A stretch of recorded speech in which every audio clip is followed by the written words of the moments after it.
Dengar suara di masjid, imsak, imsak. Imsak itu artinya apa? Ya menahan diri. Nah, itu seakan-akan menjadi tanda mulai puasa. Padahal itu belum mulai puasa. Ada informasi, kabar gembira nih bagi pekerja berat.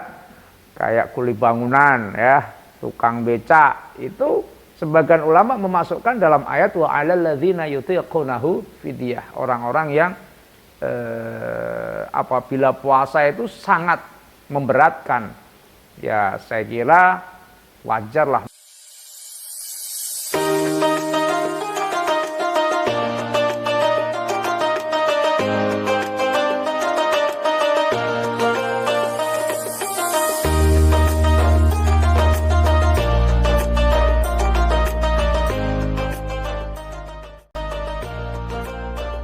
Kalam Ramadan. Kerjasama Fakultas Usuluddin Adab dan Dakwah Institut Agama Islam Negeri Pekalongan.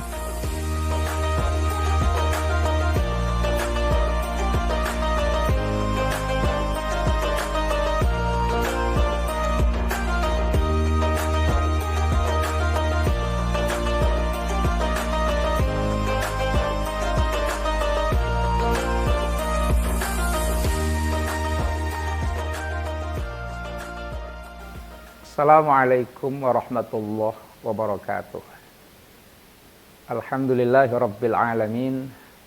Wassalatu wassalamu ala sayyidina Muhammadin wa ala alihi wa ashabihi ajma'in. Wa la hawla wa la quwata illa billahil aliyyil azim. Amma ba'du. Saudara-saudara kaum muslimin wal muslimat dimanapun Anda berada yang dirahmati Allah subhanahu wa ta'ala.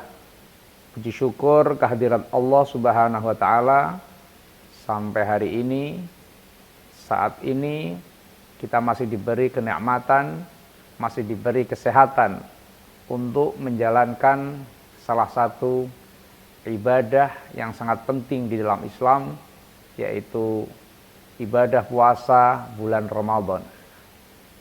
Saudara-saudara sekalian, meskipun Ramadan sudah berjalan, pada kesempatan kali ini kita akan mencoba merefresh tentang pengertian dan makna puasa. Agar apa? Agar puasa yang kita lakukan masih tetap sesuai dengan apa yang menjadi rambu-rambu di dalam ajaran atau syariah berpuasa. Ibadah puasa berangkat dari sebuah ayat yang mungkin sangat familiar, sangat terkenal. Ya ayyuhalladzina amanu kutiba alaikumusiyam kama kutiba alal ladzina min qablikum la'allakum tattaqun. Di dalam Al-Qur'an kata puasa dalam ayat ini diungkapkan dengan kata asyam, ya. Tetapi di dalam pembahasan fikih seringkali kita dapatkan istilah lain, yaitu as-shaum. Jadi ada istilah asyam, ada istilah as-shaum. Apa itu as-shaum atau asyam? Shaum atau siam secara bahasa. As-shaum lughatan al-imsak. Secara bahasa puasa itu adalah menahan diri. Jadi kalau kita punya niat satu saat akan menahan diri dari berbicara, maka itu berarti kita sedang puasa bicara. Satu saat kita menahan diri, tidak akan pergi ke mall, tidak akan belanja, berarti kita masih puasa ke mall atau puasa belanja. Nah, jadi pengertian puasa itu sama dengan makna al-imsak. Menahan. Menahan dari apa saja, di dalam bahasa itu namanya as-shaum atau imsak. Tetapi pengertian as-shaum atau pengertian puasa secara syariah, ya, menurut istilah as-shaum istilahan al-imsak anil akli wa syurbi wal jima', yaitu menahan diri dari makan, minum, dan hubungan suami istri. Ma'aniyah, disertai niat. Karena bisa saja orang menahan diri pada siang hari tidak makan, tidak minum. Misalkan pagi-pagi ternyata tidak ada minuman, tidak ada makanan, lalu dia tidak makan karena tidak ada yang dimakan. Jika tidak disertai dengan niat, tentu itu namanya bukan puasa. Maka puasa itu ma'aniyah, harus ada niatnya. Puasa apa ini? Ramadan kah atau puasa yang lain? Kapan menahan diri itu di dalam puasa? Min tulu'il fajri shadiq. Mulai dari terbitnya fajar shadiq atau waktu subuh. Nah, ini di daerah kita, di Indonesia, ada semacam tradisi ya, yang kelihatannya memang salah kaprah. Salah kaprah itu salah tapi sudah kaprah. Atau kaprah, meskipun kaprah ya sebetulnya salah. Cuma menjadi tidak salah karena kaprah. Dan karena dimaklumi menjadi tidak salah. Apa? Biasanya sebelum subuh kita dengar suara di masjid, imsak, imsak. Imsak itu artinya apa? Ya menahan diri. Nah, itu seakan-akan menjadi tanda mulai puasa. Padahal itu belum mulai puasa, karena puasa dimulai waktu subuh. Nah, kenapa harus ada imsak seperti itu? Ya, kita berbaik sangka saja, barangkali dulu sejarahnya itu adalah sebagai peringatan bahwa yang dimaksudkan adalah sebentar lagi imsak, sebentar lagi harus menahan diri, karena sebentar lagi akan datang waktu subuh. Jadi yang jelas puasa itu mulai dari waktu subuh. Sampai kapan? Ila ghurubi syamsi, sampai matahari terbenam.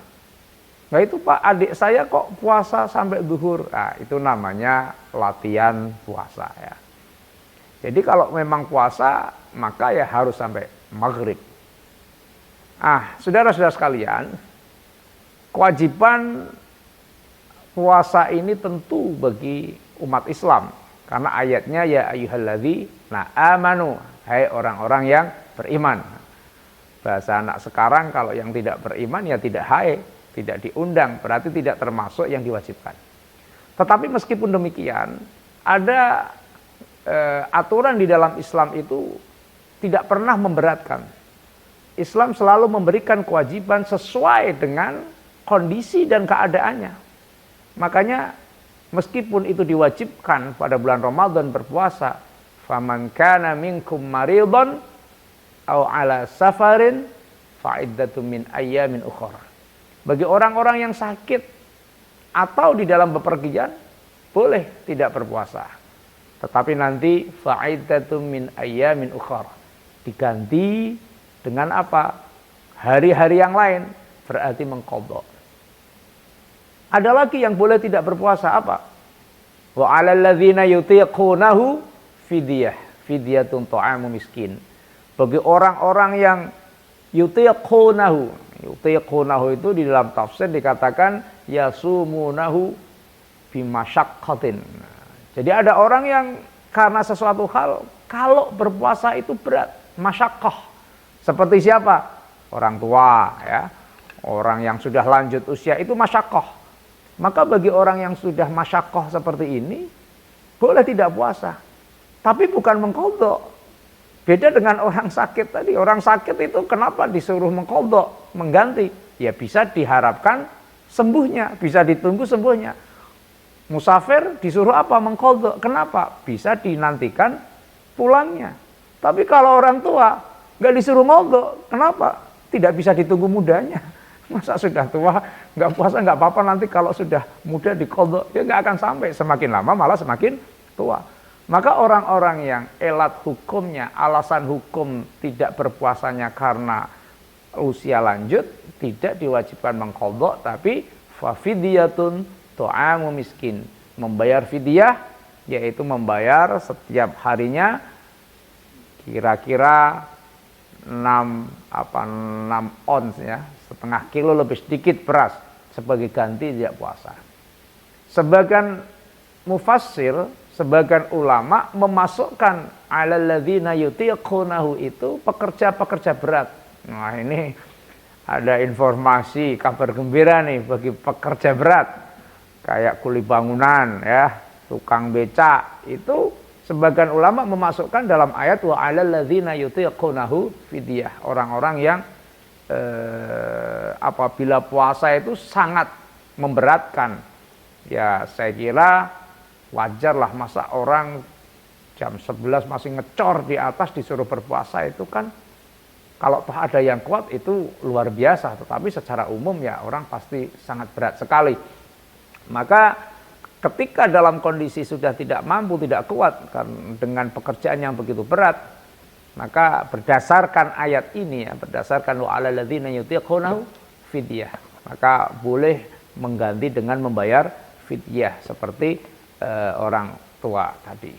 Jadi orang yang meninggalkan puasa itu ada dua kelompok ya. Ada yang meninggalkan puasa diwajibkan mengqadha pada hari yang lain. Ada yang meninggalkan puasa diwajibkan membayar fidyah. Artinya kebolehan meninggalkan puasa itu ada yang harus diqadha, ada juga kebolehan meninggalkan puasa itu bukan mengqadha tapi membayar fidyah.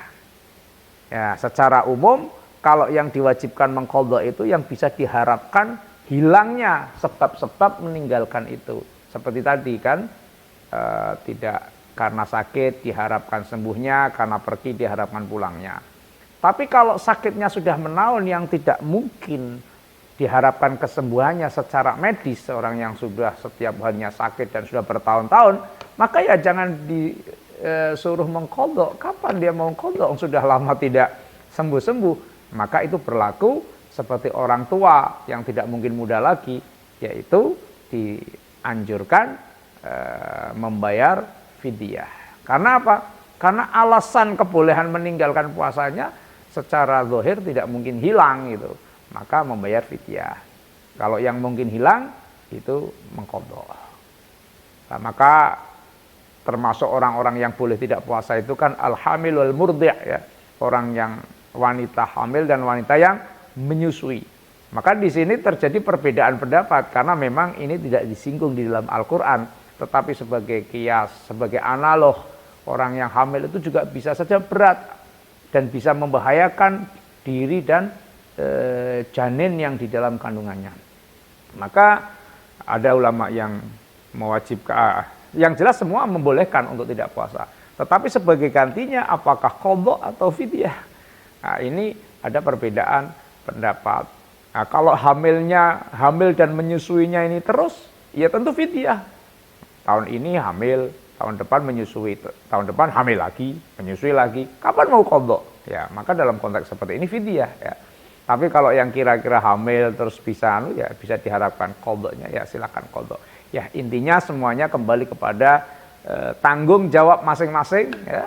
Yang penting kita berniat untuk menjalankan ibadah puasa yang insya Allah pahalanya langsung dari Allah ini. Karena Allah katakan, kullu amali bani adama lahu illa shoma fa innahu li wa ana ajzi bihi. Semua perbuatan amal manusia itu kembali kepadanya kecuali puasa. Kata Allah, puasa itu untukku, maka saya yang akan ngurus pahalanya. Jadi pahalanya itu urusan Allah langsung. Tidak ada kalkulasi lagi, terserah Allah Subhanahu wa ta'ala ya. Mudah-mudahan kita semua diberi kekuatan untuk menjalankan ibadah puasa Ramadan ini sehingga endingnya menciptakan la'allakum tattaqun, yang tujuan akhirnya menciptakan manusia atau diri kita menjadi insan atau manusia yang bertakwa kepada Allah Subhanahu wa ta'ala. Saya kira itu untuk pertemuan kali ini. Terima kasih dan mohon maaf atas segala kekurangan. Kalau ada kesalahan mohon dikoreksi. Wallahul muwaffiq ila aqwamit thoriq. Wassalamualaikum warahmatullahi wabarakatuh.